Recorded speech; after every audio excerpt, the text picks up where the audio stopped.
do something bad to us, we are going to do things to you that have never been done before.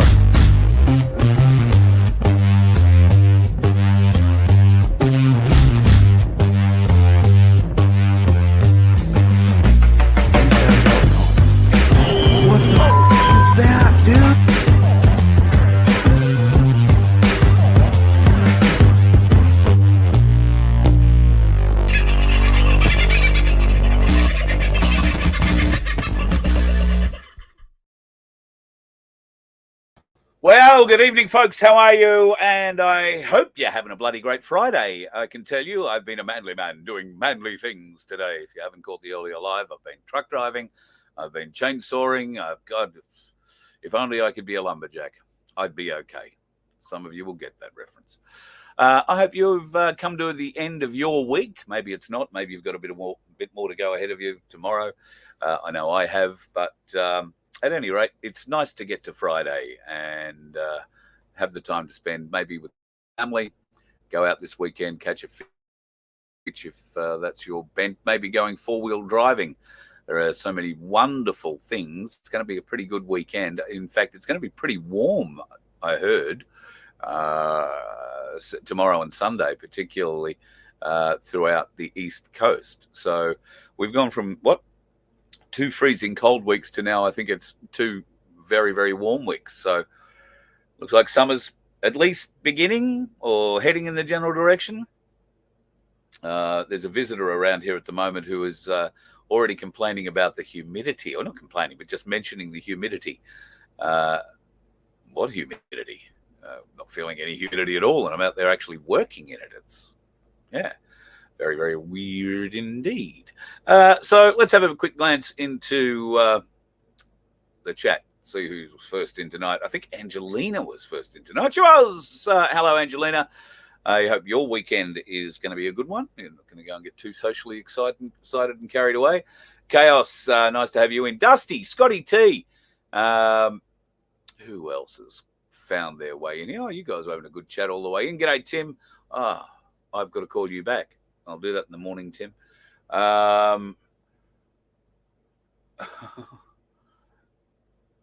Scotty T, I've got to read all your comments. I'm going to have to go back and do that. G'day, Harm. Hope you're doing well, mate. And life, the universe, and everything is ticking along quite well. Love to Eb. Hope she's doing nicely. She'll be sitting there at his feet, licking his toes, no doubt. DM, how are you? G'day, Wendy. On red alerts in the house. G'day, Phil. Good to have you in too. Happy birthday with you, mate. Happy birthday.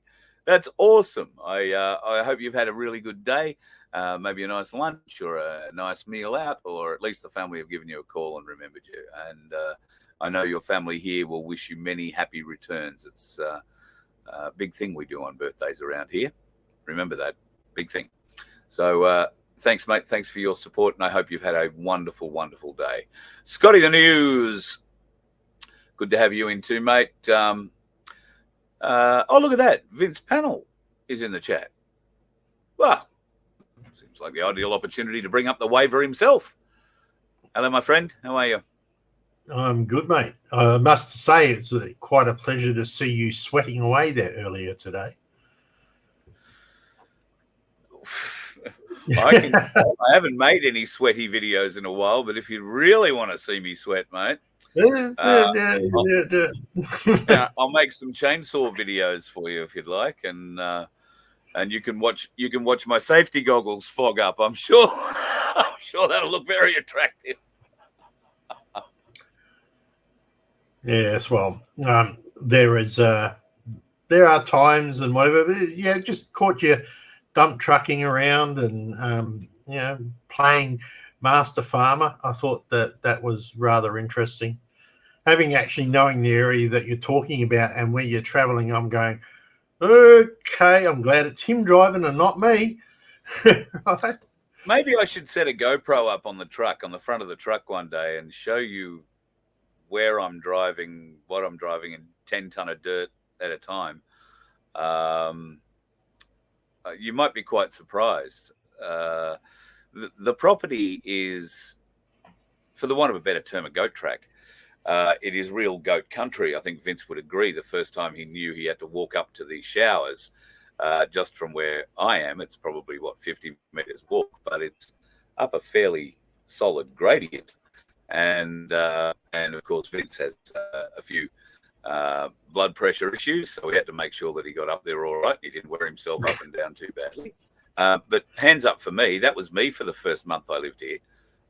Walking up to the shower or up to the loo up there, and I was determined not to be embarrassed by getting in the car and driving the 50 meters. So, I figured that was pretty. Yeah. To be fair, my blood pressure's fairly okay. It's the angina that gives me the hard time. Ah, right. Okay, there you go. So yeah. So well, the area that I've taken dirt from today, and I've done, say about 50 odd ton of dirt, 5 trips, is about as far away from this part of the property as you can get and still be on the property. And there has been a new road cut through the wilderness to get through there without me having to go and jump out and open 2 gates and close them again as you go through them. And that road is very rough and very, very well. Up until a week ago, it was 4-wheel drive only. We've now been able to get the big excavator down there, and it's compacted it a bit more. And today, look, there are going to be truck drivers who are watching this show and saying, "Oh, Carl, shut up and stop embarrassing yourself." But I'm a little bit chuffed that while I'm used to driving a bus, while I'm used to driving and have had experience driving bigger buses and bigger vehicles, I have never in my life had the experience of driving a dump truck or anything that had a gearbox. So for folks who may not be... Yeah, okay, a little bit of a break in there. He's talking about a 2-stage gearbox. Sorry, we're back. Sometimes you'd have to change the gear position to change gear. You just flick a little lever on the gear switch and lift your foot off the throttle a bit and it'll change gear. So learning how to do that has been interesting because it on a flat piece of road, it's not a hard thing to learn how to do, but there isn't a flat piece of road on this property. Is there, Vince? Yeah, there's one little bit. Just Where? one little bit out of up near the sawmill. Just as you're coming into the gate, the first gate coming from your end, it's flat. Oh yeah, but okay. So that's think the about only this place that I can think of. So now you know that site, and I'll take people for a drive. I'll put the GoPro. I might even just take the car out. Yeah, in the car. No. Do it in the truck. It would be even more exciting in the truck. Do it in the truck. Stick it on the front of the truck, and yeah, it's certainly a truck. So that way, given that area there, we're talking about a gearbox going from, 3rd low to 4th high, or 3rd high it'd probably be when you kick it back. I'm going to be traveling at a very, very good rate of knots in that very small area of flatness that you're referring to. Thankfully, we've taken a few trees out of there, so I may not hit them, but I don't know. Yeah, the timber yard's looking really good. I'll need to get permission, but you're skipping off over the other side, and we can get to what you're going all the way down the hill with the brakes full on, just sliding. Well, that's the other thing. The brakes on the truck are, for the want of a better term, grabby. Grabby, I think, is how I would describe them. In fact, if you put your foot on the brake while you're in first gear, it will throw you out of your seat. And if you're not hanging onto the steering wheel, you'll headbutt the windscreen. Just locks all the brakes up. So turns out there is an art to driving this vehicle. And thankfully, on the hills, it works out quite well. The air brake works. So you put the air brake on. I get around here empty in about low gear, low ratio third gear. First, second, third gear. Won't get much faster than that around here. And even when I've got a full load on, I'm usually first and second through the really hilly parts, but I can get up to third in one little area. So yeah, okay. I'll take you for a drive. Enough talking about it. I'll take you for a drive around it. We'll do a bit of that. So Guru is coming on the show tonight. I'll just try and send him a text to make sure that he got the. If I can find my phone. Yeah, while he's busy looking for his phone, there's been a couple of interesting things occurring throughout the day. Some stuff in Parliament that we'll talk about a little bit later. I got to listen to a bit of the Friday banter from Malcolm Roberts today, and the disgusting opposition senator, who I can't even think of his name, probably because it's not worth thinking about, but just the total amount of hypocritical bullshit that he put out, where he was labeling people on the other side of the bench as conspiracy theorists, far right, whatevers, right, without 1 ounce of proof, right? Just straight out labeling. And as he's talking, you will see him look up like this, like he's trying to imagine what he's going to say next that he can offend somebody with without stepping over the guidelines. Really in an insulting heap of doo-doo, this fella. He effectively shouldn't be representing his constituents, because as far as he was concerned, he was in charge and he is the boss and he knows better. Yeah, mate, we pay your salary. Whether we voted you in or not, we still pay your salary. So pull it in. Right? You'll find it. It's all over Telegram as well. So it's that's just my comment. I'm fed up with politicians saying they know better when they know nothing. It's beyond the joke. And the sooner they start listening to their constituents and actually listening to what we ask them to do, the sooner the better. And if they're not careful, they're going to find themselves needing to find another country to live. Yes, I would agree. Couldn't agree more. In fact,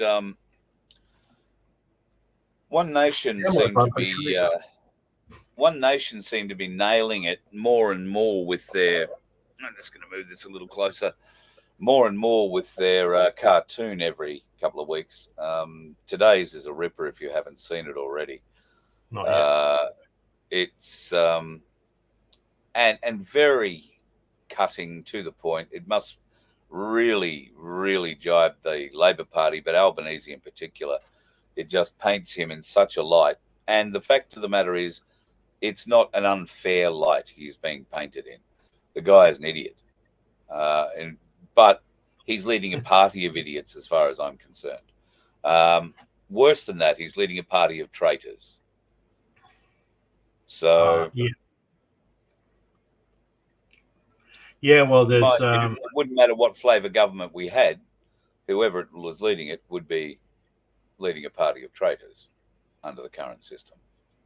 Yeah. Did you get a chance to look at Tim's last little thing that he did about 1973 and how they changed the wording in various acts? That was amazing. When Gough Whitlam took over something like 23 portfolios and he had somebody else take over the rest, and for 9 or 11 days or something, they had absolute control and changed everything. Yeah, all totally, whether you're going to follow the Constitution or not, but all totally against what's written in the Constitution, which makes pretty much every one of those laws is changed illegal. And there's going to come a day where these guys are going to have to answer, because the more we can get out, the more we can collab with other people, the better off we're going to be able to do. Now, I like Tim's approach, not everybody believes in the Constitution. Some are in Magna Carta, some are in this and that, but we need to pick a starting point. cement that, and then move forward from there.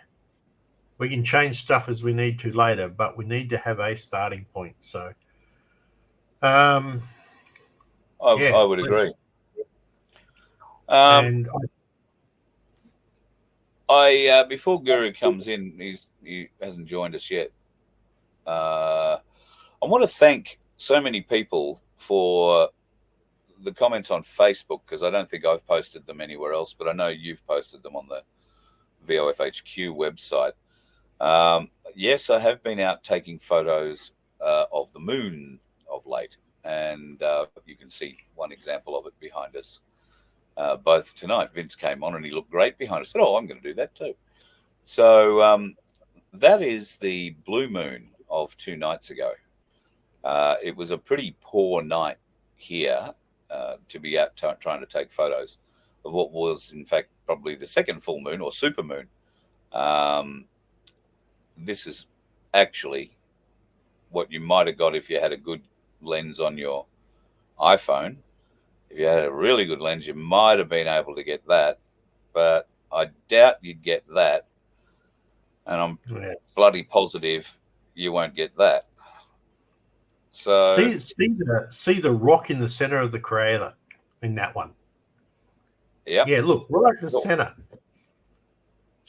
I was looking at that and thinking, well, what is that? It looks like a spaceship, but it's actually, when you think about it, depending on whether you're a flat earther or not, that's the actual rock that impacted, that made that crater, because that rock that hit is obviously harder and more dense than the moon that it hit.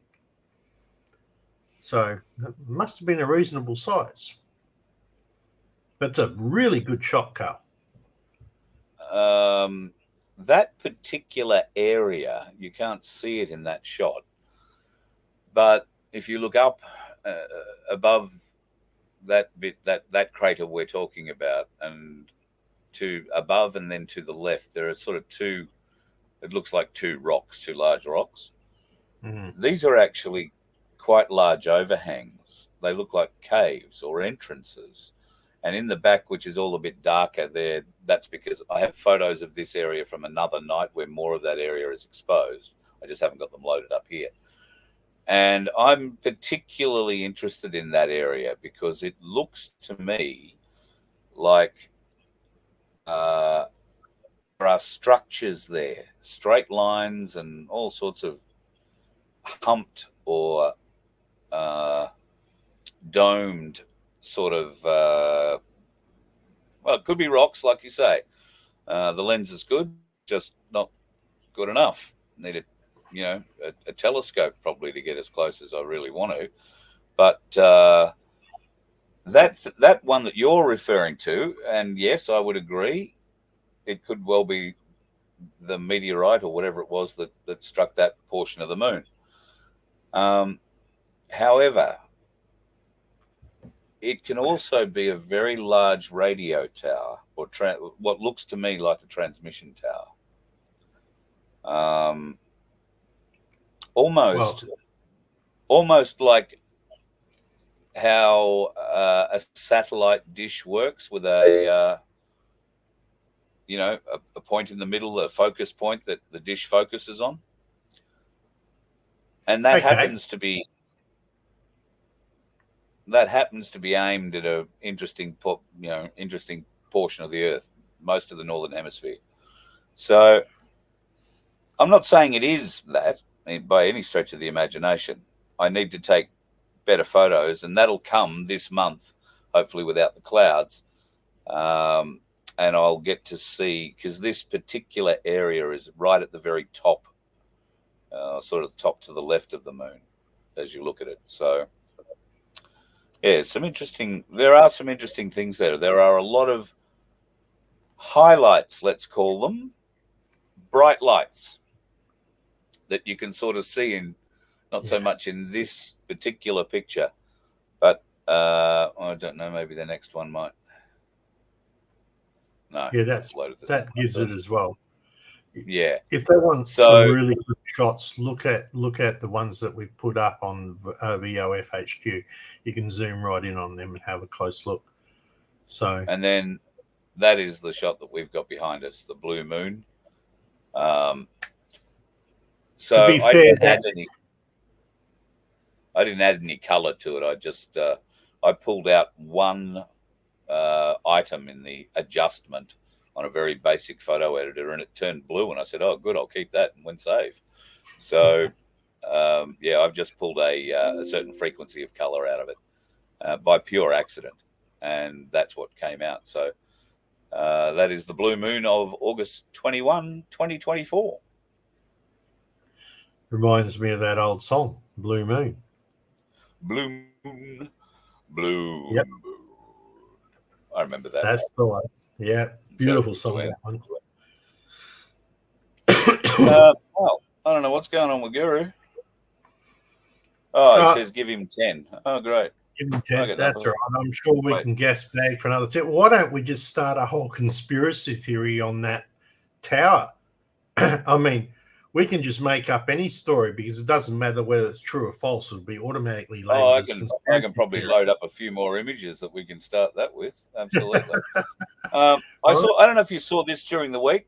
I think this is one of the best stories I've seen during the week. Using full stops in texts and messages could offend or upset young people, linguists have warned.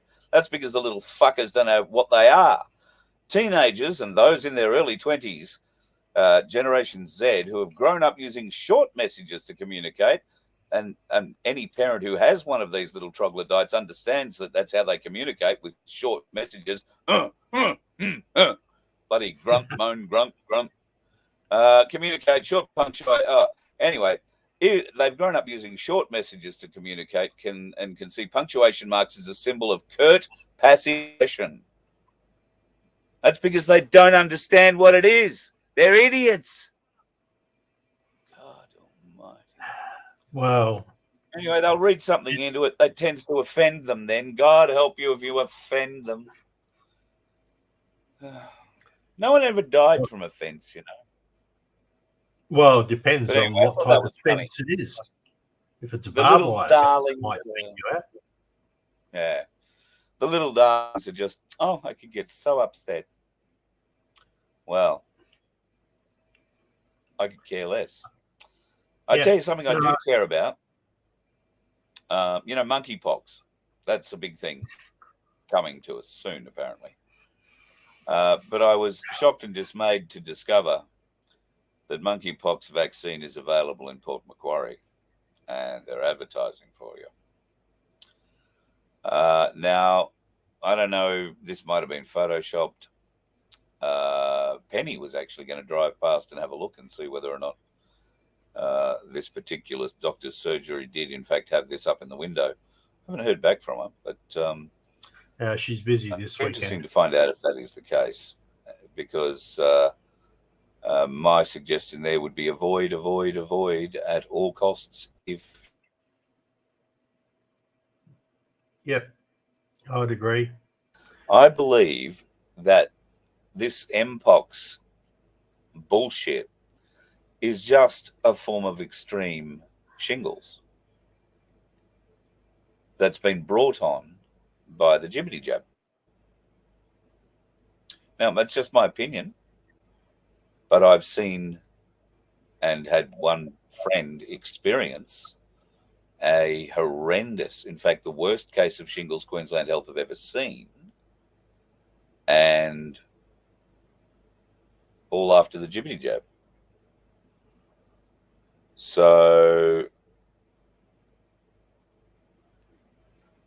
I don't know. Why are we all of a sudden talking about things that are essentially already recognized by most awake people and quite a few awakened of the medical fraternity? Why joke any credibility at all? And I hope people aren't. I hope you don't get it. I hope it doesn't come to you, but it's not going to come to you from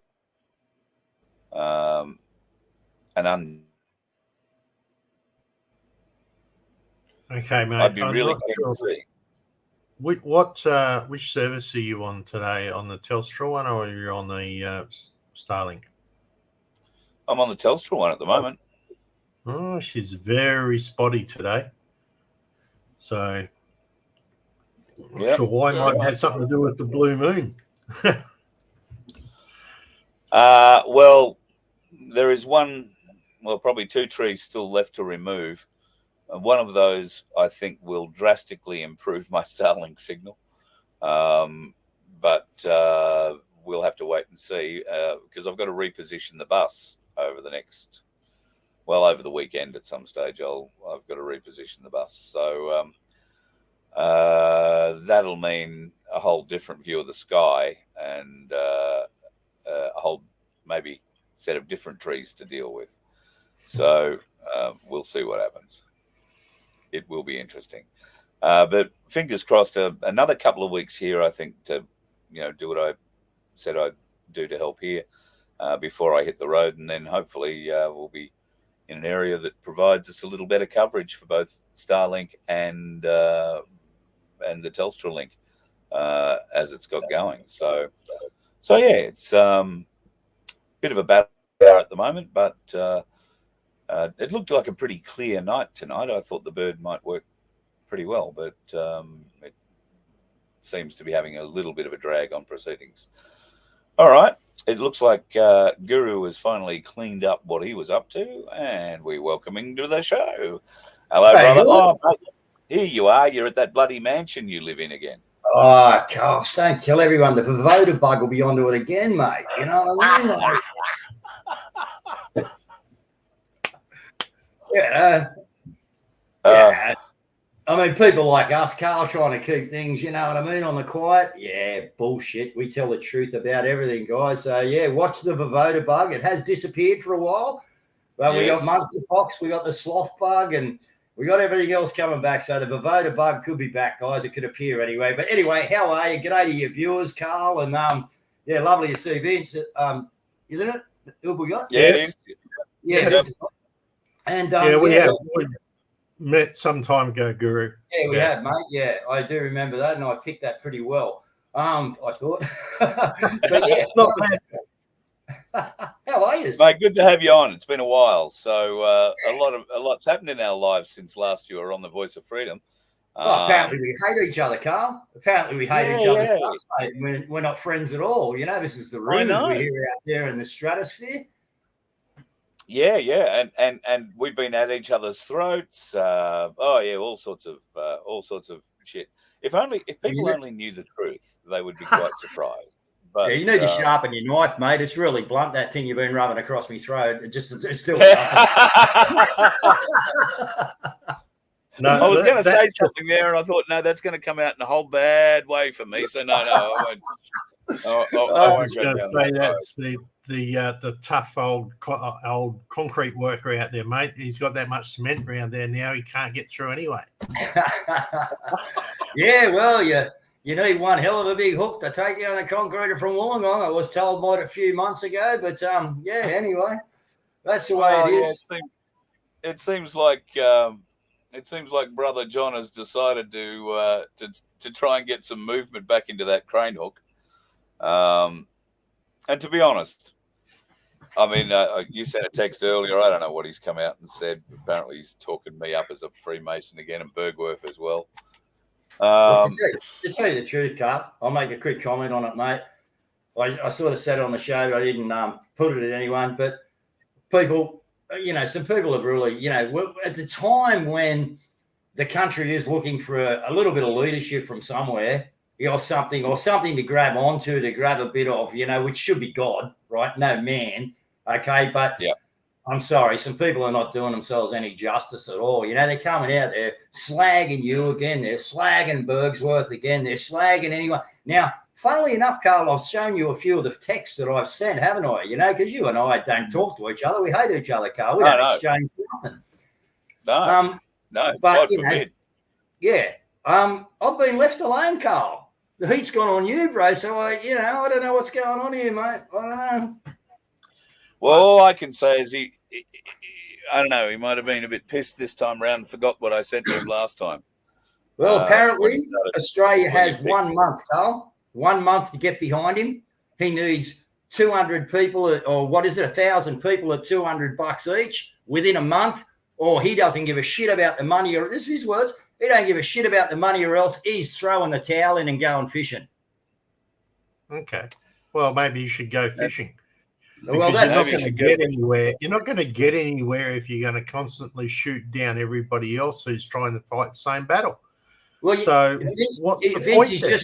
He's also just gone out tonight and said that he hates us all. But guess what? We've got to go with him because he needs us. He hates us, but he's got to take us all with us or he can't get there. And he's the only man for the job. Carl, it was a comedy show. I feel sorry for the guy. He's come out, slagged me. He said, I'm a druggo. I'd love to get some blood tests for you. But, yeah, I'm a druggo. I'm this. I'm a drunk. You know, I don't even drink, man. I haven't drunk for, how old's my son now? 26. 26 years I haven't drunk for. Yeah. Since my boy was born. Yeah. So the challenge with this sort of stuff is that if you think about it, right, it's fine to say lots of things, but really where are you going to find a person's truth? And that's in their actions, right, in all fairness, because you can listen to somebody talk, but it's how they act, it's how they work out. And eventually their actions will betray who they really are. Right. And we see that in a lot of people. I mean, you were organising Camp Epic when I was there. Now, you think back to those days, they were magnificent. And you did a great job on that, mate. I have to appreciate it. But, you know, when people can walk around leaving their iPhones out on poles, charging, and nobody took them. No. Yeah, that was just epic. It's 3 o'clock mornings after everyone's been on the booze, having a beer. We've had the band there and that, not one fight, not one bad word. And by 3 a.m. in the morning, every bottle that was drunk was lined up perfectly, mate. Every cigarette butt was picked up. It was an incredible place to be. It was magnificent. It's a shame. I really wish I keep that. There have been so many times I've thought, no, I really wish I was there. And I'd only just started working for TNT Radio. And I offered to drive down when this was building. And I said, I'll find somewhere to camp. I'll, set myself up, do the show from there. And they didn't want me there. So maybe they were just looking after me because they knew what was coming down the pipe. Because if anybody thinks that TNT Radio aren't hooked in the background there somewhere, you are very sadly mistaken. It's a highly controlled environment. Something John Wilson might like to get on.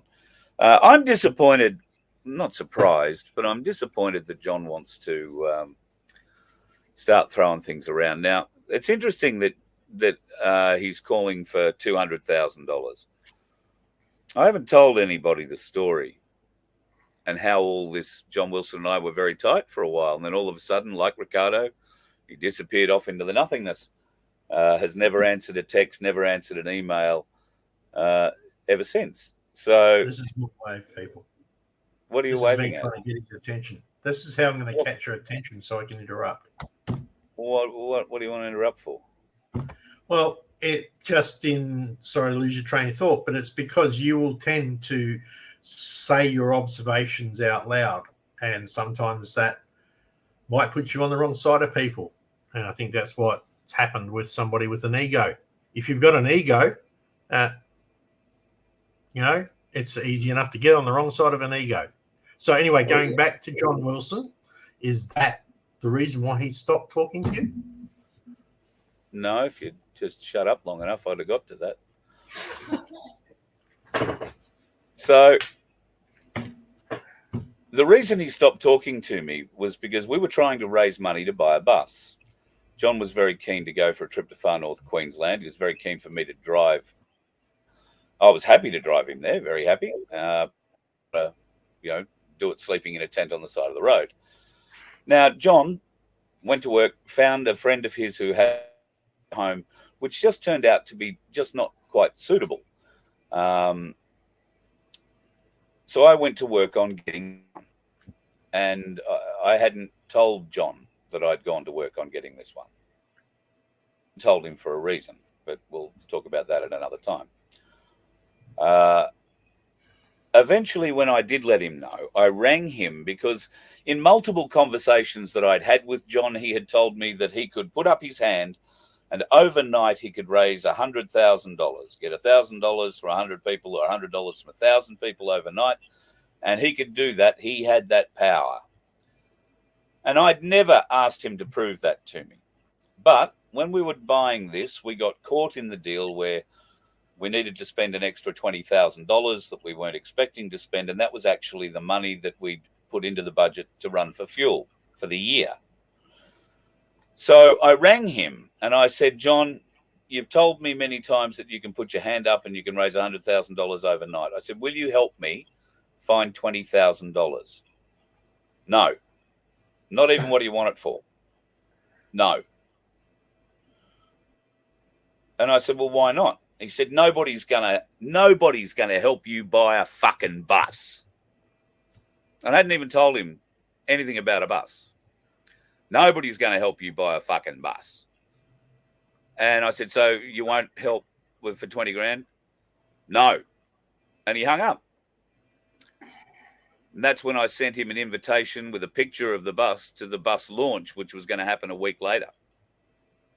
I didn't get a reply to that either. Yeah. So that's the story with John Wilson, me and the bus. I asked him for $20,000 to help make up the fuel, which would have taken him to far north Queensland on the fishing trip that he and Skipper Pete are so keen to take together up at Hinchinbrook. And me too. I'll get seasick, but I'm happy to go. Happy to fish. So that's the story behind John Wilson and me and why he disappeared off the face here. And I have sent him multiple texts asking what the fuck. We have mutual friends. I've gone through them to ask what? I don't understand. I hadn't attacked him in any way, shape, or form. I'm very supportive of John mostly, until he gets pissed, and then he starts this swagger, this union swagger that he gets.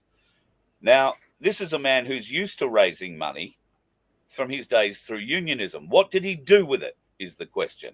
Well, could I come in there, Carl? And just before you go on to what you hold your thought, right, and keep going, but what have the unions ever done for Australia except stuff up our airlines, stuff up our car industry, stuff up our port industry, stuff up our teachers, stuff up our, the list goes on. Everything the unions have ever been involved in has gone ass up. And now here we are going, I need to start a union. Yo, you won't get me, I'm part of the union. Remember that song, Carl? You don't get me, I'm part of the union. Yeah, exactly. And there aren't too many old unionists.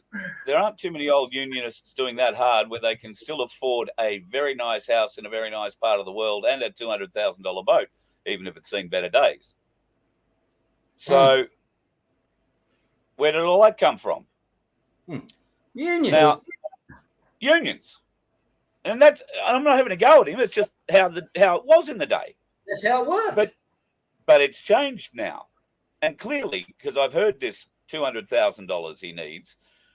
I think I heard that about 3 weeks ago, that call went out, 200 people to donate $1,000 or 100 people to donate $1,000 or whatever it was. Yeah. Now he's saying we've got a month to do it or we lose him, he's going fishing. Well, I can tell you, I've been on the boat, unless he spent $50,000 or $60,000, which he claims he doesn't have, on that boat, he'll be lucky to go any deeper than 12 feet off what he's tied to at the moment. If he took that thing outside, it would be dangerous and it would sink. There are serious structural issues with his boat. And there'll be people in this chat who've been over the boat that know it better than me. So I don't want to have a go at John, but I want him to be realistic.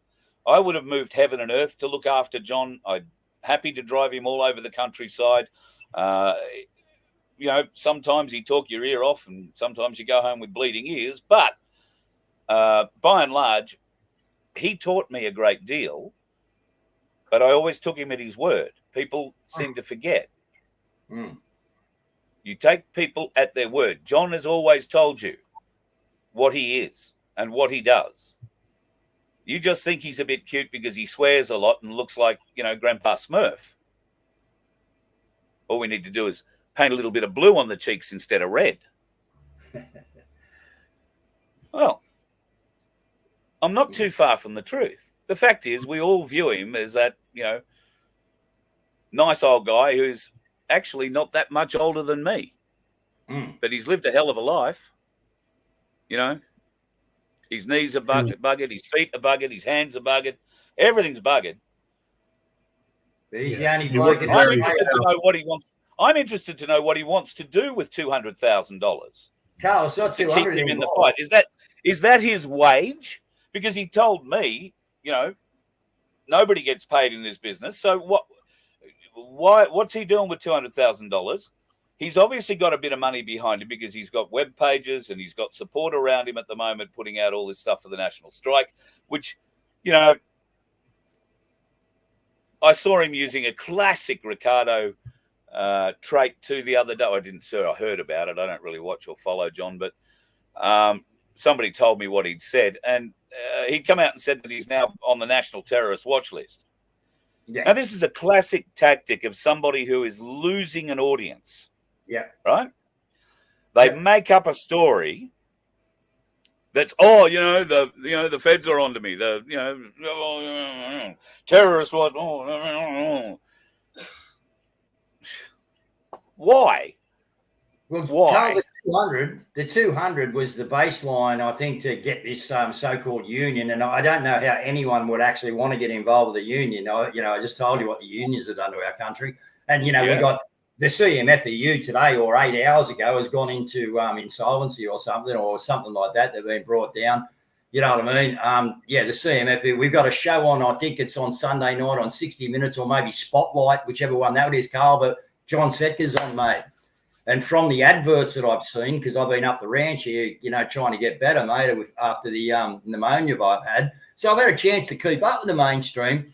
Now, he's on Spotlight, I think it is, coming up this week, whatever night that's on, guys. Don't ask me. I'm not a mainstream man. But, and he didn't look very comfortable on their car with some of the questions that were getting fired at him. I can tell you what, mate. So they were going into it. 60 Minutes did a show on Setker about 3 weeks ago, and I urge people to go and watch it.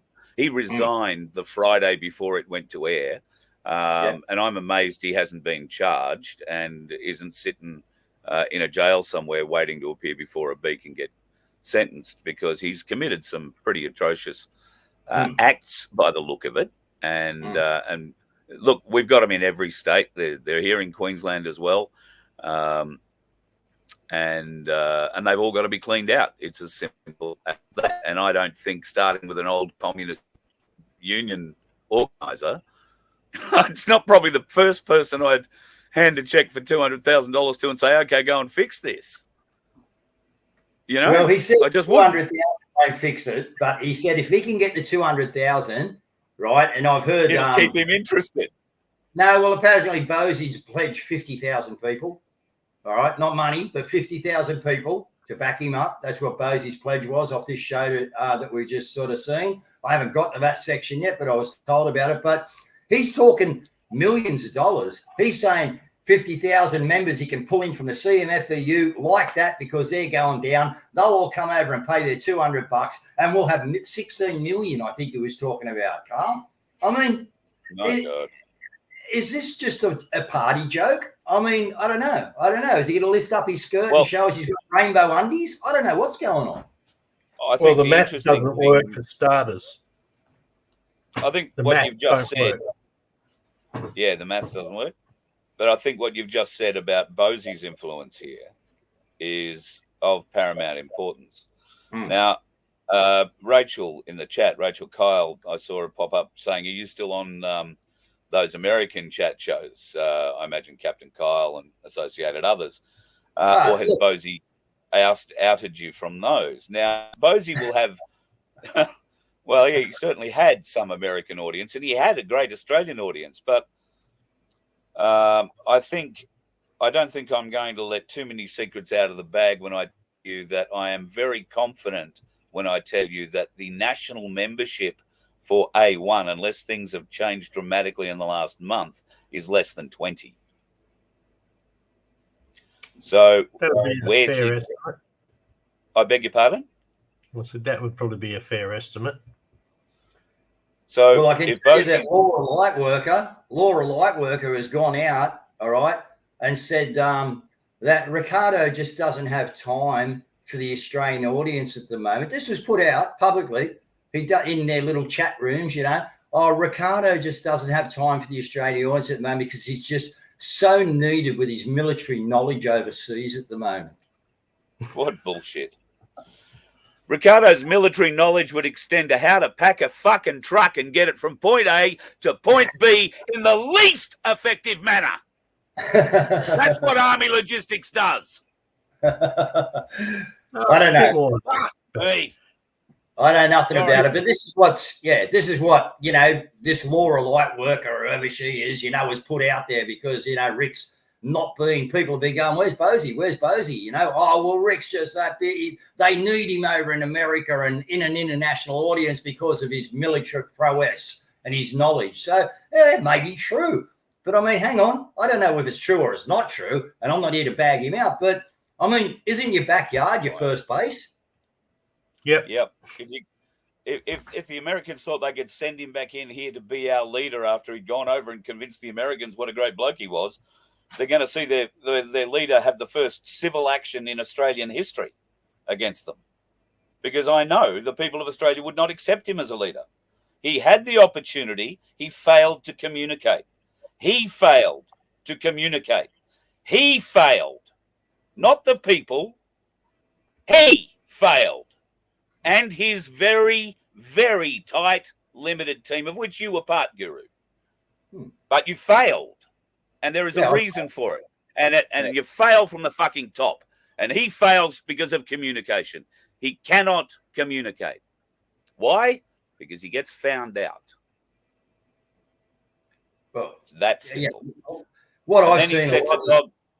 Then he sends an attack dog like John Wilson out as a spy for him and thinks I'm stupid enough to fucking not realize it. And you know, I'm happy to play the game. I've been playing that game for 40 years. So yeah, which is something that you need to work on, my dear young friend. Right? It is. Because it can sometimes get you into a little bit of trouble. And look, we got to go forward as a country here, Vince. You know, I mean, we really do come together. Yeah, exactly. we got to come together.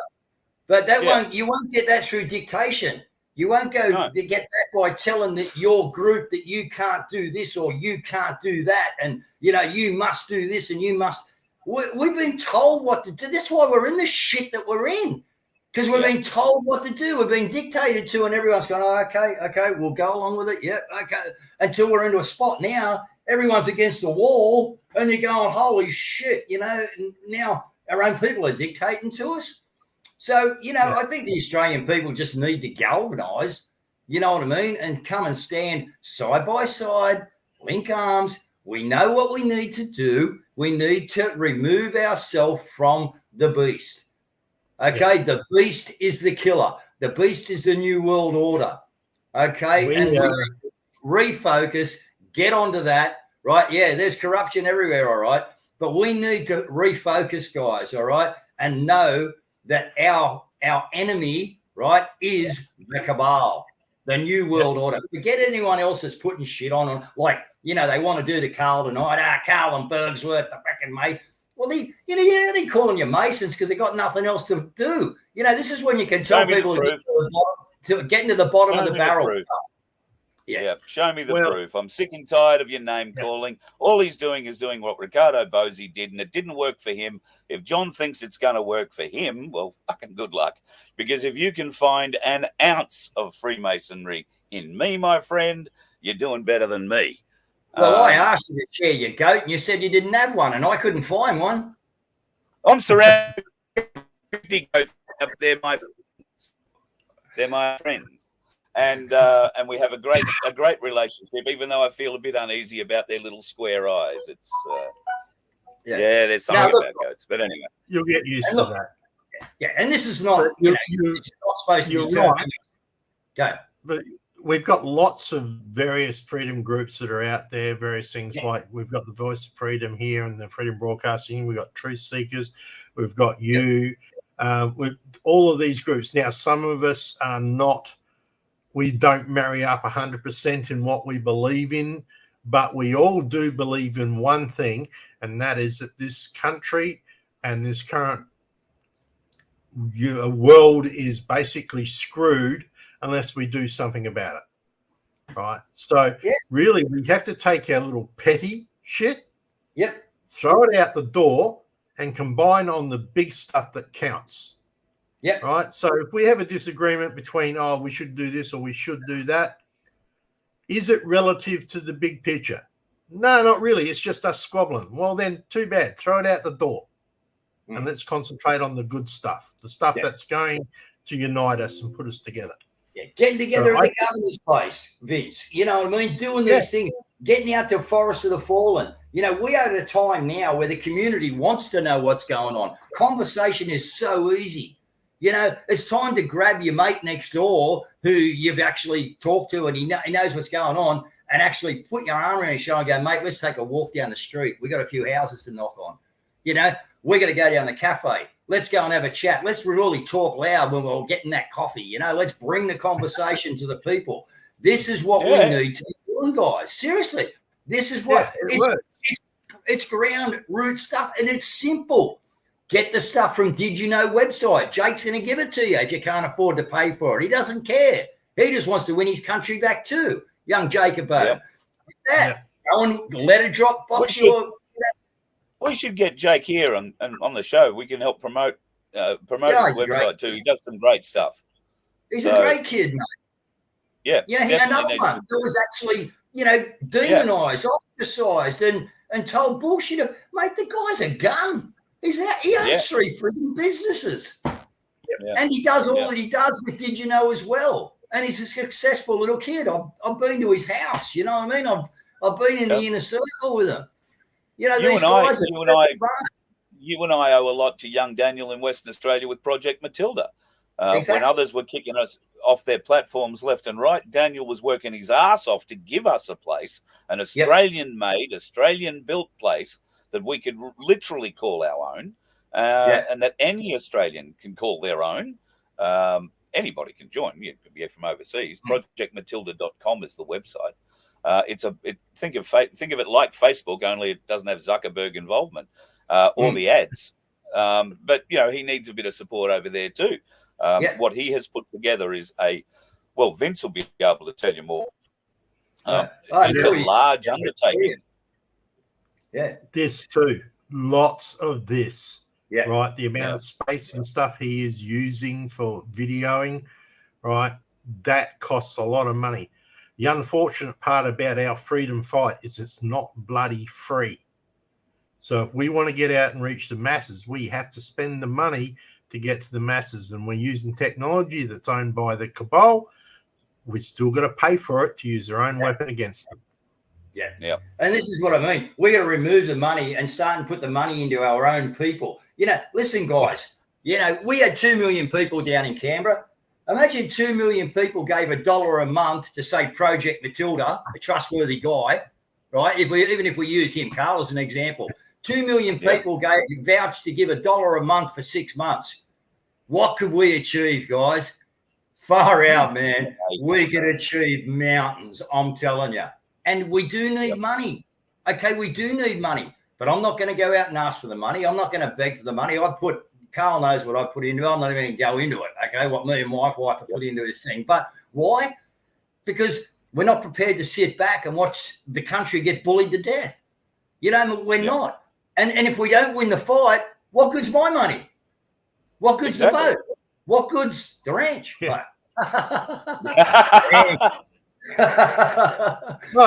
I'm serious. One we haven't gone to yet. yeah, that's the one. Yeah, but no, I'm serious, guys. You know, we can take it off the beast at $1 each a month, and we can come up with $2 million. Now, you can't tell me that you can't afford $1.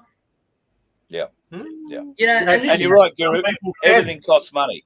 Vince will tell you I don't know exactly, but we spend $200 or $300 a month just keeping the website and everything else going, don't we? A little bit more than that. Yeah. Well, we pay for our own website. We got 2, and I'm about to launch another one, Carl, for another reason for the Australian people. That who's paying for it? Me and Mel. No one else. You know.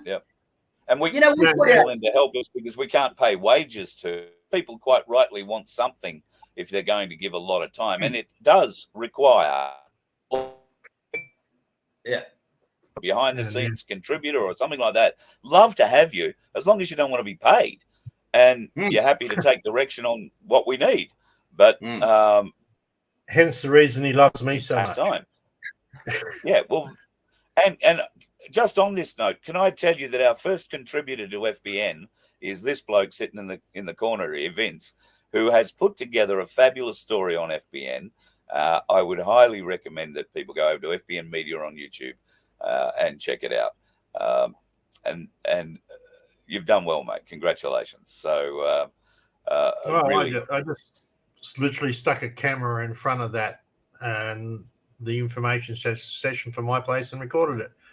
So, but we've got a couple of other bits and pieces coming up along, and and this is something that you'll be able to contribute to too, Dave. So the whole idea of the Freedom Broadcasting Network is so that we can get all of these people to come together, right? A bit like Maria Z's stuff and whatever, but with multiple contributors.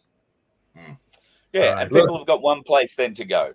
I'm not everybody's cup of tea. You're not everybody's cup of tea, but they all know they can go to one place and find me or find you or find somebody else and the cup of tea they do like on it, whether it be Maria or whether it be Truth Seekers or myriad of others that are in the offing at the moment.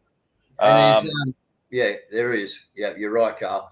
There's different ways to do it, but I mean, it's not. If we just got organised, guys, it's not a big task. You tell me that you can afford $5 a month. You can't afford $1 a month. 2 million people that turned up at Canberra went, okay, Lord, I'm making a pact, man. Yep, I'm going to give my $2 for each month. It's going to go over to Project Matilda. It's going to line the coffers there. And from there, we can be realistic. We can show what's going on. And I'm only using that as an example. We can show what's going on. We can have open books and we can start and get some organisation within our team, guys. Listen, there's a few of us on the pitch and we're playing an opposition that's outnumbering us. They have the referee, they have the linesman, they have the guys up in the scoreboard.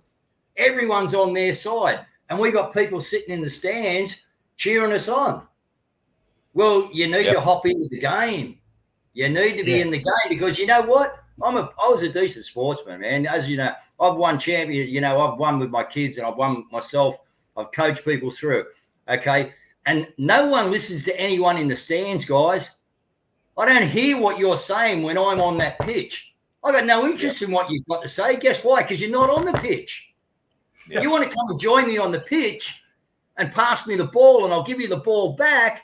Hey, I'm going to start listening to you because guess what? You actually got on the pitch. But you can't sit in the stands and yell and scream and expect the players on the pitch to listen because we don't. And I understand that many people want to get on the pitch, but for a variety of reasons can't. Be that physical, be that mental, be that, they're just not of that sort of confrontational constitution, will we say, Dave? And I understand that, but you support others who are. Well, then if you can't get on the pitch and accept the ball when it's passed to you and run with it and pass it on to the next person, then help us fund the players on the pitch, please. And that's not just necessarily us. That can be not a us. worthwhile group that you believe that's there. And as long as we can make the connections between the groups, then we can start forming some sort of unified force. Mm-hmm. And that was the advantage that the unions had, that John Wilson had back in the day when you went to work in a timber industry and you had to be in the union. And then they would come in and say, well, we're going to strike because we want better wages, better this, better that. And we're going to pull this union in, and we're going to pull that union in. That was very effective back then because of what? They had the numbers. Yeah. They don't have the numbers now. Maybe if John hasn't stolen it, the APU, the Australian People's Union, because that's what we are. If you were born on this land or you're naturalised into this land, you are of this land, the Australian people. And if you can get a union that's for the people, one thing, Carl, while we're on this, this thing of the pitch, you know, this little thing we're talking about here. Guys, we're not on the pitch for us. Look at us here. I'm 63. Carl's not far behind me. I don't know what Vince is. Okay. We're here for our grandchildren and the future. We are playing a game for what's coming behind us. Your kids, your grandkids. Okay. That's what it's about. It's not about us old farts, man. I'll get off the pitch as quick as I can. I'm worn out. Okay. But we're winning a game for the future. All right. And this is where we got to get our thinking, guys. All right. We've got to get in and we've got to use what we've got at our old age that we are, okay, to get onto the pitch, to win it for what's coming behind you, which is your kids and your grandkids, and to give them a future. And that's the bottom line. Yep. Well, I've got 6 kids, Guru, and at this stage, it doesn't look like got television. And at this stage, it doesn't look like I'm going to have any grandkids because they don't like the future they're seeing. That is a sad realization, Vince. That is a very sad realization. And my daughter is the same. My daughter feels the same. Not that she feels particularly good towards men, but that's improving. But she has no interest in bringing a child into this land and into this time. None of it. And I find that sad because I'd love a grandchild, but I find that sad from her perspective, because having a child, I know what that's done for me, the growth experience it gave me. And she's going to miss that. And we're going to have so many young people who mature young, or stay young as they mature, is what I'm trying to say, because they haven't had what I believe is that adulthood jolt of becoming a parent. Because it changes everything. Whatever you thought before, and it changes everything. And even when you see the worst parents doing the worst things, they just weren't expecting what it was meant to be. They thought it was going to be an easy ride. And parenting isn't easy. Not by a long shot. I'm not telling you. You know what's easy now, Carl? For these young kids that have got married and had kids, now domestic violence, guess what the female gets, mate? If you want to split up under domestic violence, $5,000. $5,000 off the government incentive. Like, it's just all upside down, man. It's all upside down. They'll give you $5,000 to split up with your partner under domestic violence. And look, and I understand there is a need for women in that situation who have no money because the husband has the controlling, that controls all the money. Yeah. I understand there is a need for that sort of assistance, but we have also seen, Guru, a number of alleged cases with police and domestic violence situations where they have incentivized the supposed victim into making a report that might have been much stronger than reality would have indicated. And that sort of corruption in our child stealing environment. And I played a video here the other night. I'm surprised it's still on, actually, about the American Child Protection Service and how they've been stealing kids and the ways that they've been doing it for years. And it's done through that bureaucracy. And they couldn't do it without a court system that leans towards it. And, of course, that's what our children are. The advertiser over here on August the 14th ran a whole thing about just that, the number of children that are being taken away within the first week from their parents over here in South Australia. I haven't found the document. Well, they're the lucky ones, though. They're the lucky ones because now a baby or a fetus that's being aborted that manages to survive the abortion has no rights when it's born. It'll get left on a table until it dies. Gets no medical help. That's Albanese's government, folks. Yep. That's him and the Liberals who voted that through. Yep. Or maybe actually voted against Babbitt. They actually voted against Babbitt because Babbitt was trying to put something through to try and stop this.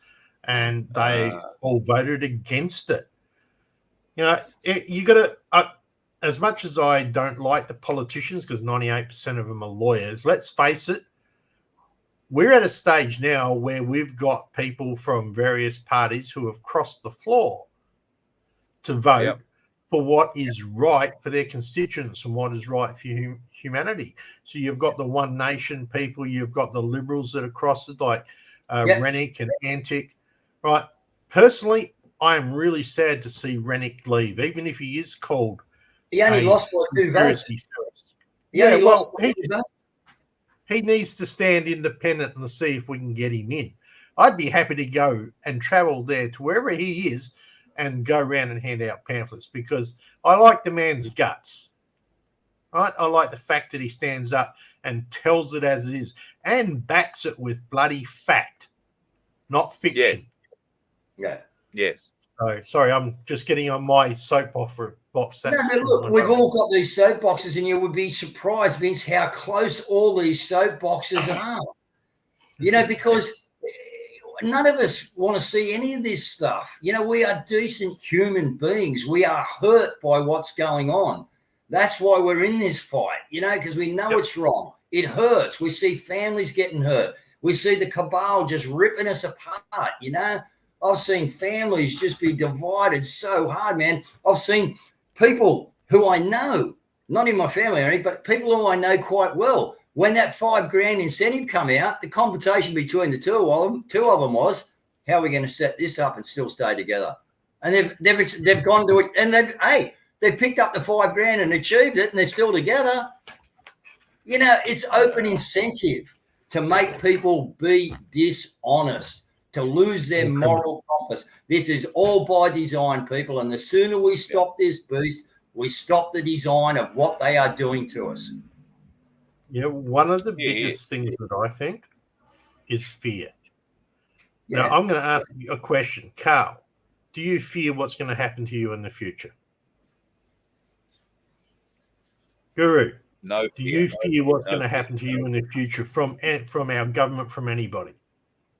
Only one person, and he's up there, and I fear that I don't get to hear the words, well done, good and faithful servant, but I'm going to make sure that I do hear those words, man. So I fear nothing, Vince, except the good Lord above, brother. Yep, and that's the only one you should. And this is the point that I'm trying to get at. Anybody who's speaking out now, who's on there and who's putting forward and putting themselves in the firing line, have lost that fear. They don't have that anymore. That's why the government can't control us, right? It doesn't mean we're bad people. It just means that you've got no weapon left. You've got nothing that you can control us with, right? So last control you've already lost. Yeah, is gone. Yeah. So and there are so many people like us. Now, that doesn't mean that I drive around the countryside with sovereign citizen plates on, waving flags and carrying on. I don't wave it in their faces. I don't carry on and provoke. You want to correct that but statement, I am in their face. Yeah, sovereign citizen's oxymoron. Yeah, get into him, Vince. Yeah, you want to correct that statement? Sovereign citizen?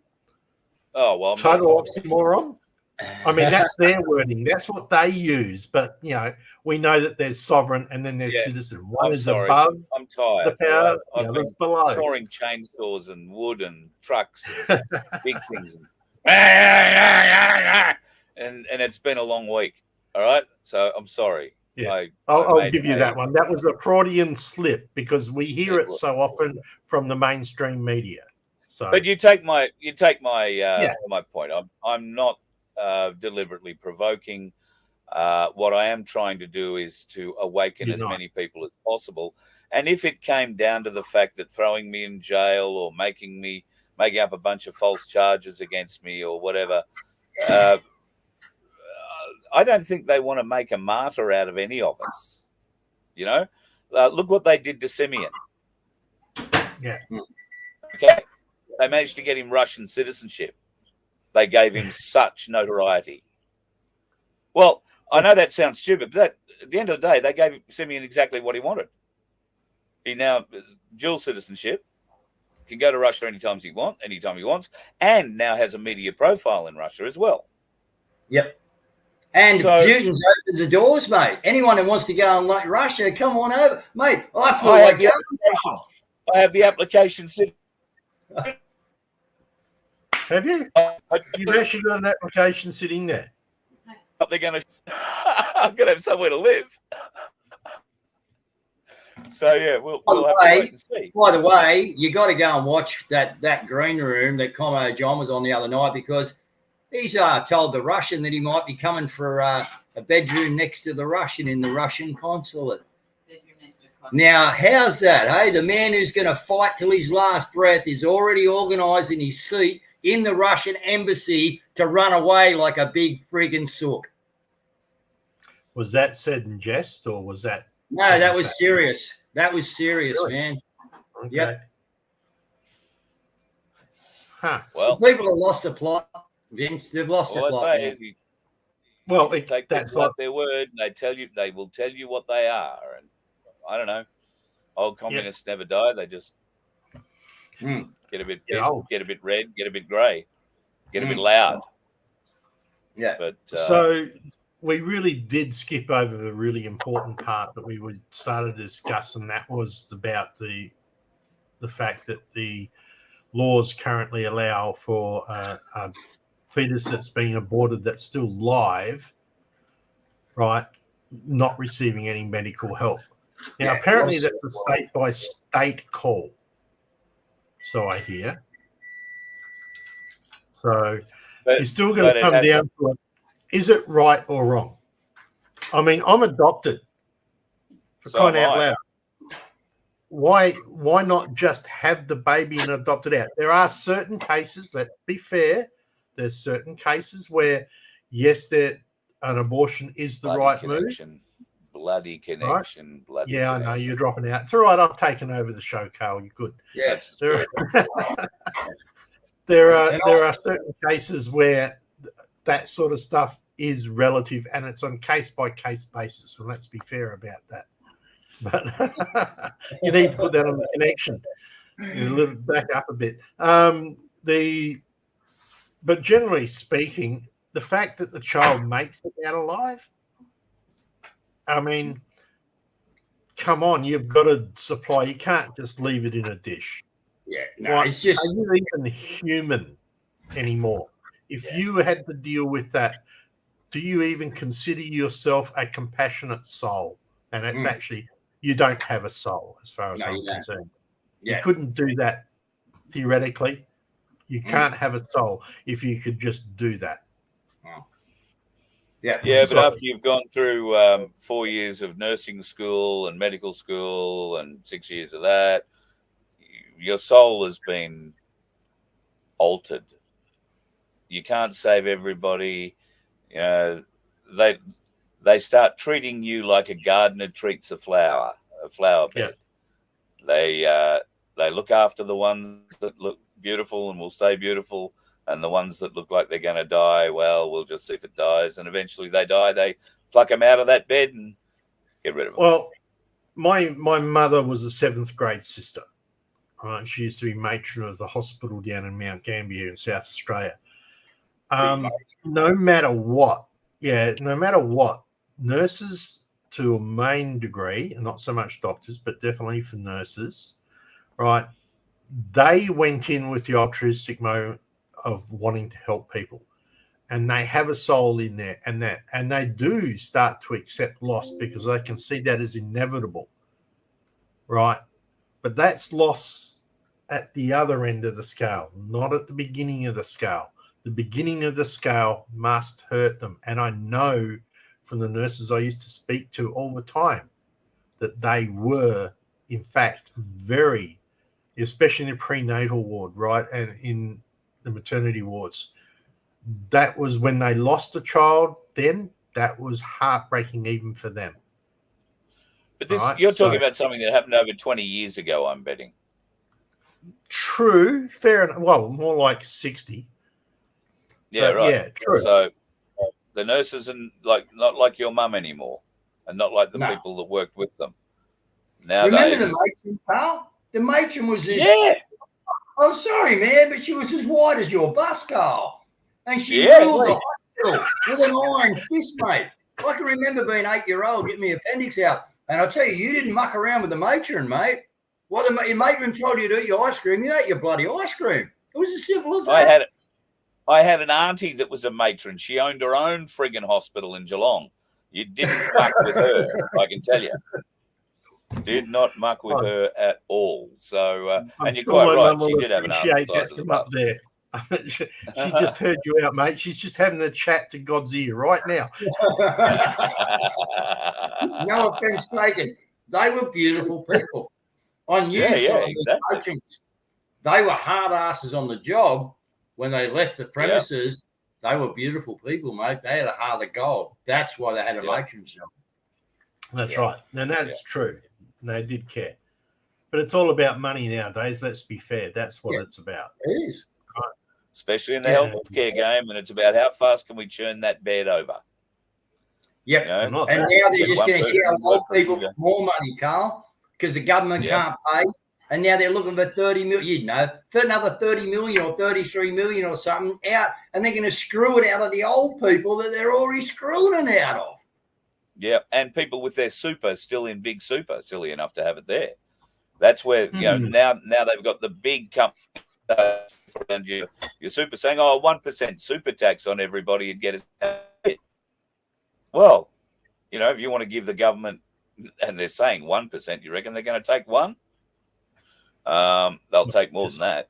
No, you need to get it out, get it into something that's self-managed, put it into some precious metals, AinsleyBullion.com.au, and don't forget to mention Voice of Freedom, you'll get a discount. So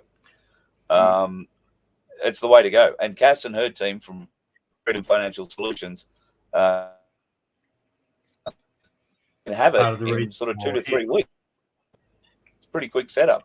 Haven't had Cass on for a while, so she's been pretty busy with the setup, trying to get her house in order. So we'll have to get her on for another chat shortly and find out what's going on in the big super world, because there's more and more talk that the big companies, the AMPs of the world and all that, are starting to suggest to government that a super tax is a viable way forward to help the country get out of the shit debt situation that we are in. Why are we in it? Because we have shit politicians running the joint, and we need to improve that.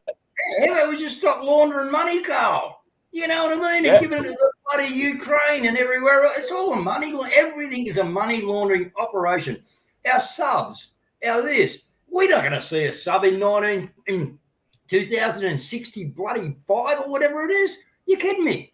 They're just taking your money, people. It's all money laundering. It's all the cabal. It's just sending you broke. That's all it is. Everything's money laundering. And I've got to say, I'm a bit disappointed, because I've been calling out for months now for anybody that wants to stand up and put themselves up in the community as a wholesome type, somebody who's interested in developing community, both the local, the wider, the broader, the state and the national community as a whole. We need to have a force in Parliament. And I believe, like Dave said, if we could get 2 million people to give $1 a month, we might have 15 million people vote for us at the next federal election and change the country. Yep. Yeah. Route every seat, except maybe for the likes of Roberts, who I believe Senator Roberts is doing a great job. Antic kicks in occasionally, and Senator Babbitt's doing a pretty good job.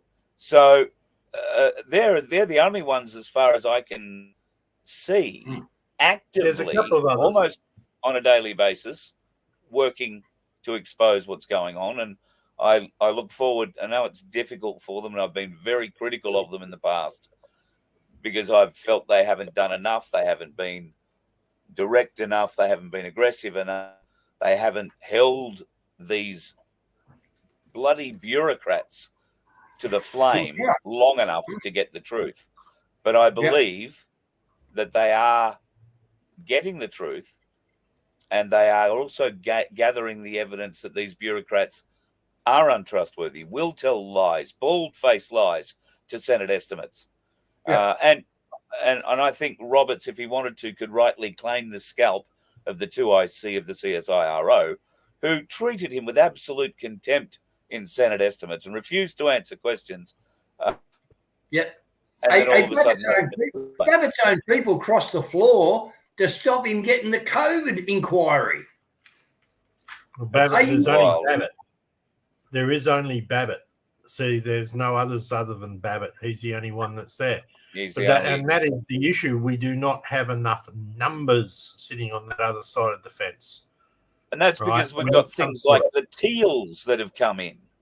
Oh, don't even start on that. God help you. If you voted for a teal, find North Head, gain a parachute, make it work. But the teals, just absolute destruction in our political environment and paid for entirely by Soros and co. So, and where's the evidence for that? Right? How do we know that? Well, how long did it take for One Nation to get somebody into power? Just one senator, right? And yet, out of nowhere, this teal group arrives and gets 7 in one hit. Yeah. What? You know, I had a gentleman on the show last week or the other week. I mellowed know when it was. I get lost in the rigmarole. But Scotty come on. Yeah, Scotty come on, and he said that he was a Liberal when he come on the show. He's in the Liberal Party. Well, Carl, you know what I mean? Like, he just lit the fuse, mate. Did I rip into him? You know? I said, your boss, man, has just told us all to dob each other in and get us in jail. You know, like, he's in there to try and infiltrate. You know what I mean? But what he said to me was that we have 40%. This is what he tells me. All right. I hate all parties. I don't like any politicians. You know me, guys. I've ripped it into all of them. None of them will come on my show because they won't answer the hard questions. But 40% think like us. We have 20% of the old, Michael Fitzpatrick and Patrick Fitzmichael and, Bend Over and Phil McCavity. 20% of them are ruling the other 40% over here, okay, to do what they need to have them to do. So we got a 60% in against the 40% who would like to make a difference, and they're being run, that 60% or is 40% of it here, but it's being run by 20% of Michael Fitzpatrick and Patrick Fitzmichaels, the guys that like the little gay kids in the parliament. They get their little thing, and this is what's going on. This is our parliament. For Christ, I'm not going to say that word. For God's sake, you know what I mean? Yeah. Well, you can take that same effect if you spent the time to actually watch Parliament and go through it. Pretty much guarantee you, when any of the opposition, and I say the opposition to them, in other words, the people or the senators who are speaking on our behalf, make any of their speeches, how many people are actually sitting in the gallery? We pay those people to sit there and listen to those speeches, and there's nobody sitting in the seats. Yep. None. Right? Yep. The only advantage is that it's landed on the Hansard. That's the only advantage. Yep. Right? But that's not advertised to people. Hey, people, here's your senator. He's right. Oh, no, he's not. Oh, next time. He's right. Oh, no, he's not. Right? He's not there when he's required. Now, I'm sure they've got other jobs and stuff they need to do, but they're paid to sit there and listen to both sides of the argument, supposedly. Supposedly. But anyway, sorry. Guru, got a question for you. Yeah, mate. Sorry to hear that you are not well, and I hope you're feeling much better. Oh, I'm well on the mend, mate, yeah. Right. So where are you heading now? What's the plan? Are you just moving forward? I mean, with the loss of the extra support that you used to have with Australia One, what are you doing there, mate? Look, well, we can all see the big picture now, and I don't think there was a great amount of support within A1. I think maybe I was held on to because the support was actually on my side to help A1. I don't know. All right, that's a guessing game. Good question, Vince.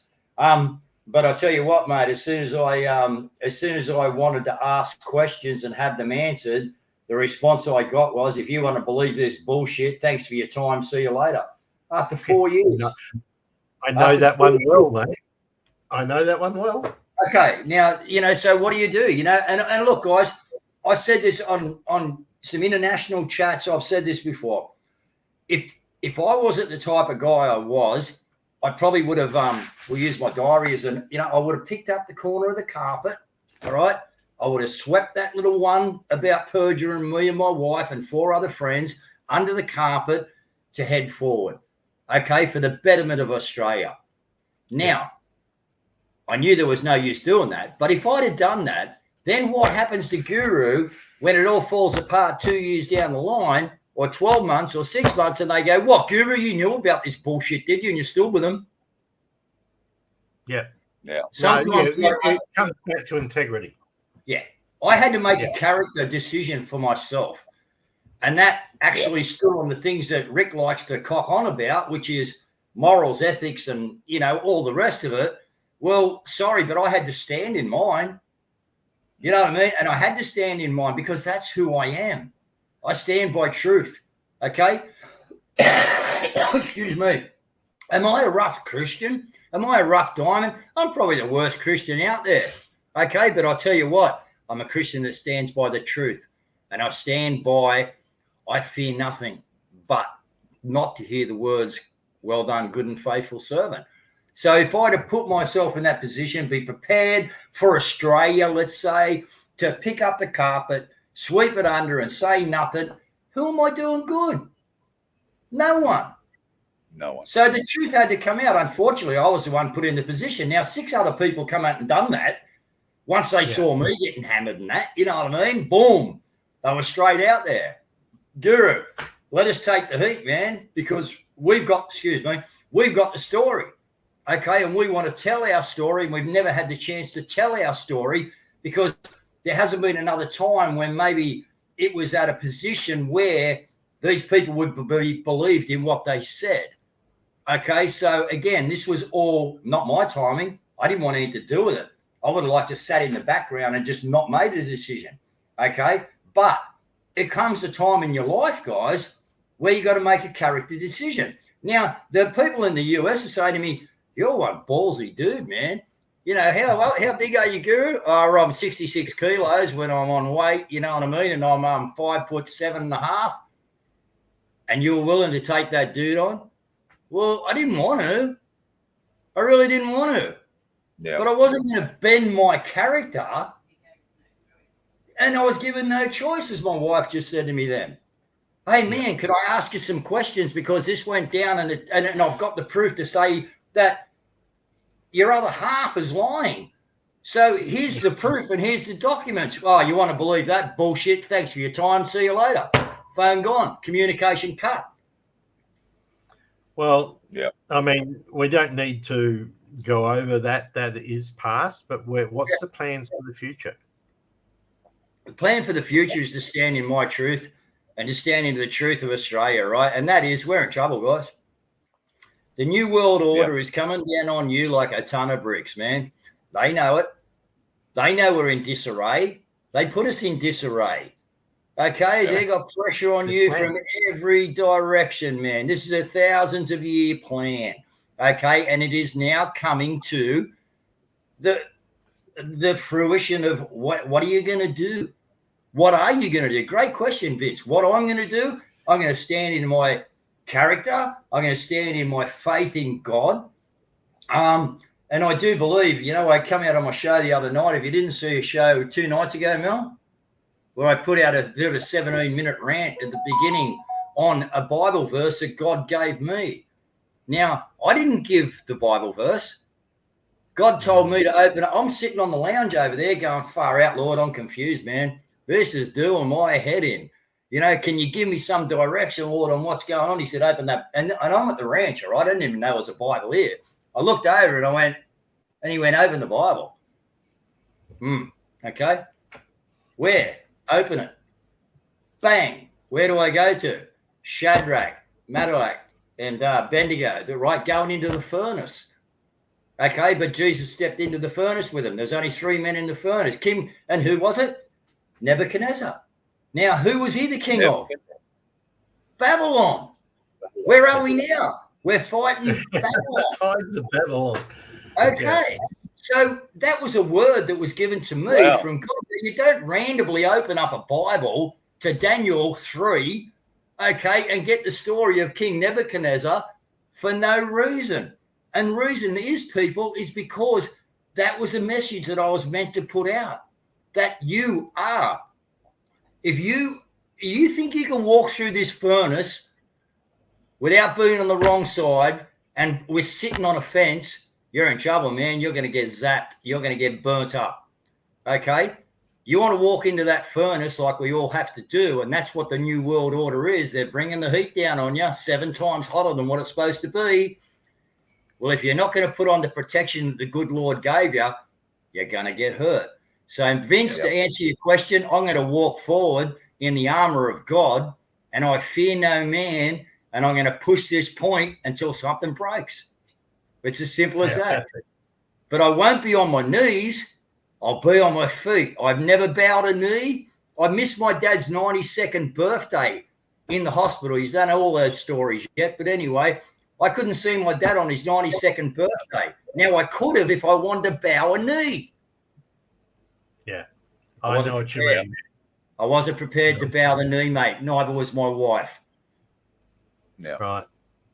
And for all you people out there who may not be Christian or of other faiths, bits and pieces, it still comes down to your own personal character in the long run, right? Yep. And the more of us that can get together with that type of character, the better off we're going to be. I don't know, Carl, have you got any questions you want to raise or anything else that you want to bring to the forefront? Because I stole the show. I think we can do this again, Carl, because I got to get off pretty soon, mate. I don't want to cut you short or have any conversations, but I think we could really open this conversation up into, we're pretty intelligent people here. We're not the smartest googs in the. But guess what? We've each got our lane. Carl's in his lane.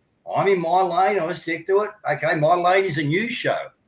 Depicting what the mainstream media is saying on the television, right, to what I can show you is happening behind the scenes. Carl does his gig. Vince does his gig. Michael from Cafe Locked Out does his gig. He tours the country. You know what I mean? And he interviews people. We've got someone else doing their gig. Guys, we've all got to be in our own lane, doing what we're meant to do with our own skill sets. But we've also got to be united on the freeway. And the lanes. Yeah, we've got to be on the same freeway. Go on the same way. Yeah. 100%. Well, Guru, I think we can talk about that this week. I think I can see a way that we can make that a regular show on the FBN channel. I don't think there's much value in just leaving it on Voice of Freedom. I think it's better that we use it for what it's meant to be. And that way you, Vince, whoever can invite guests in, and we can pre-record that so it doesn't impinge with your show, doesn't impinge with my show and times, and we can pick a day during the week, get an hour, and have those conversations. And they're just thought starters. But I think it's a great idea, and I think we should do it. Okay, well, look, guys. Any luck, we'll get Michael and stuff will come along, and because he's got some great stuff that happens out there. Michael's upset with me because we won't. Yeah, I know. I'm sure Michael is a big enough man that he'll get over it because the importance is the country, right? It's saving this country. It's not about ego. All right, and I do have to ask. Somebody said, I remind them of Jim Watkins. Who's Jim Watkins? Jim Watkins. He's from Jim Watkins is from the old 4chan, mate. I'm just complete ignorant. Okay, 4chan, 8chan. Jim Watkins was one of the the instigators of the old 4chan communication. Okay, so if you look into that, you'll work out who he is. But Go and do your research, Vince. I'm not here to tell the story. Frankly, I thought you looked like the trombone player out of the Muppets, but that's another story. Hey, Guru, have yourself a bloody great weekend, brother. Good to have you back on the show. Okay, everyone get out and do something on the weekend. Will you start a conversation, guys? People just want to know what's going on. Carl, thanks again. Vince, lovely to see you again. We'll talk to you soon. And look, God bless everyone. All right, let's just get on the same page and go forward, guys. Get on the pitch with us. True, man. I'll tell you what, it is fun in the game. It is fun. It is. Fun when you're on the pitch, man. Yeah. Come and play with us. It's fun. It doesn't matter if you don't know the rules, because we don't either. That's part of the fun part of the game, figuring out the rules. All right, Guru, have a good one. Say hi to Mel and have a great weekend. Thank you very much, gentlemen. We'll talk to you soon. Thanks, Mel. Thanks, Guru. And Vinsoir, what are your plans for the weekend? I actually have to unalgify a pipe from my rainwater tank. So I'm going to go and do that. Yeah, so that's one of the things for me. Other That than sounds like IT work. big job. Well, don't go and do anything that I wouldn't. Well, 7 Days to Die game's going to come up somewhere in the weekend, so I'll shoot a few zombies. Just practicing for next year. Oh, did I say that? You are. Sorry. Of course you are. All right. Thanks for coming on tonight. Chat, and we will talk, no doubt, very, very, very shortly. In fact, probably just after the just intro, remember the outro plays. 2 things before I'm about to disappear off the screen, but before I go, you have to promote memberships, donations, and the web pages. Bye. And the merch. Don't these windshields look good? Merch. You know, and I don't know if you can see the back. Can you see the back? Yeah. We can see that FBN. Look at that. Beautiful. Big FBN on the back. So they're great. Warm, beautiful, warm. And people have been asking about moon photos. They want moon photo cups. Yeah, so I've got to chase that up. But I've got 2 jackets to send over to North Carolina sometime as soon as I get them ordered in. Yay! North Carolina, our first internationals. So, they're Australian, but they're in North Carolina. They must be living over there now, but they've asked us to send 2 over there. So fabulous. That order is organised. Well, all our best is in where? North Carolina. No, I said North Dakota. North Carolina. Bloody cold part of the world, North Dakota. I suppose North Carolina can get pretty bloody cold too. So yes, you'll find these work really well over there, and that's good. Maybe a nice warm coffee cup with a good, let me say a bit of a reasonable moon photo that you could put behind it, something like that. Or maybe you'd like the blue. This is Carl just gently slapping me, saying, "Come on, Vince, pull your finger out. Come on, you got more work to do. Come on, do it." Well, you're the one telling me I've got to get into donations and memberships, of which we would love to have you folks. Please come and join us. There is benefits to membership, in that you'll never pay for anything that we send you. That'll be good. I mean, we're starting small. There will be other members' benefits, competitions, for instance, which are in the offing, but more about that at an appropriate time. But yes, please come and join us. You can do so for as little as $1.25 a week. And believe it, that money really is important to us. It keeps me on the road, even though I haven't been on the road very much. Part of the reason for that is that the buses needed a little bit of work done on it. We've had to get a certificate of inspection done on it, which cost near enough to $400 friggin' to get a bloke to walk around, kick the tires, sign a bit of paper, and not even give it to me. I just got a thing that turned up in the email 4 days later. I mean, how unfulfilled do you get? You hand over, I think it was $350, and you don't even get a matchstick in return. It's like, oh, yeah. And the bus is all right. Oh, yeah, bus is fine, mate. Looks great. Right. That was a Sunday, and he was doing 3 of those jobs on the Sunday. That's good money. Yeah. Good money. And he got to go for a ride out in the hills on his motorbike. So that drains the bank account quite significantly. We've had registration and insurance just pop up again too. So if you can help, we would really, really use it. We're endeavouring to head north in September and take a more leisurely drive north at this stage and heading for Cooktown eventually. That's the goal. Spend a couple of weeks maybe up there, certainly a week, maybe a week, 2 weeks, and then head back down again in time for the Big My Place event in Victoria, which is happening at the end of November and into December, 29th, 30th, 1st and 2nd. No, 1st of December. 2nd is a Monday, and that's when everybody's leaving. So you'll be there for that one too, won't you, Vince?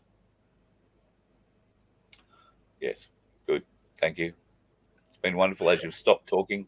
It's about that time where you should give us the obligatory "I'm going to bed now." Thank you. Vince says good night, folks. as do I. Have yourself a fabulous weekend. Don't go and do anything that I wouldn't do, which leaves you practically open to, well, more than it did this time last week, because I honestly didn't expect to be driving a split-shifted dumpster by the end of this week, and it proves that not all dickheads are on roads.